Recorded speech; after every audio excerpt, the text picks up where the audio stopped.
आणि सर्व अर्घ्य खाली सोडायचे, असे 3 वेळास करायचे। नमस्ते देवदेवेश नमस्ते विघ्ननाशक नमो भक्तानुकं देव ग्रहाणार्य नमस्तुते श्री गणपतिर्देवताभ्यो नमः इदवर्ग दत्तं न मम गणेशाय नमस्तुभ्यं सर्वकामफलप्रद वांछित देहि मे नित्यं ग्रहाणार्य नमस्तुते श्री गणपतिर्देवताभ्यो नमः इदवर्ग दत्तं न मम व्रतमुद्दिश्य देवेश गंधपुष्प क्षतैर्युतम् अर्घ्यग्रहाण देवेश मम सौख्यम विवर्धय श्री गणपतिर्देवताभ्यो नमः इदमर्घ दत्तं नमः।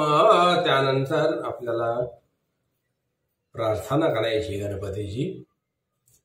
विनायक गणेशाय सर्वदेव नमस्कृत पार्वती प्रिय विघ्नेश मम विघ्न विनाशय नमो नमो विघ्न विनाशनाय नमो नमस्त्राहि कृपाकराय नमस्तुभ्यभीष्टवरप्रदाय तस्मै गणेशाय नमो नमस्ते।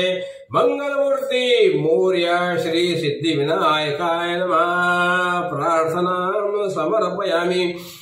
यस्य स्मृत्याचन्नामोक्त्या तपा पूजा क्रियादिषु न्यून्यं सम्पूर्णता यादि संजोगदे तवच्युतं मन्त्रेणं क्रियायनं भक्तिनं सुरेश्वर यत्पूजितं मया देव परिपूर्ण तदस्तु मे रूपं देहि जयं देहि यशों देहि दिशो जयि पुत्रान् देहि धनं देहि सर्वकामांश देहि मे।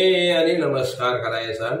अनेन यथा ज्ञानेन यथा विरुद्धोपचार द्रव्ये कृतपूजनेन श्री भगवान गणपती प्रियताम। पूजा समाप्तीचे उदक सोडून द्यायचंय। ओम तत्सत ब्रह्मार्पणमस्तु नमस्कार करायचाय। आणि त्यानंतर आपल्याला आरत्या म्हणायच्या। यानंतर तुम्हाला मंत्र पुष्पांजलीनंतर गणेशाचा जो गायत्री मंत्र आहे तो कसा म्हणायचा मी सांगतो तुम्हाला। ओम एकदंताय विद्महे वक्रतुंडाय धीमहि तन्नो दंती प्रचोदयात। सर्वात शेवटी आपल्याला तीर्थग्रहण करायचंय।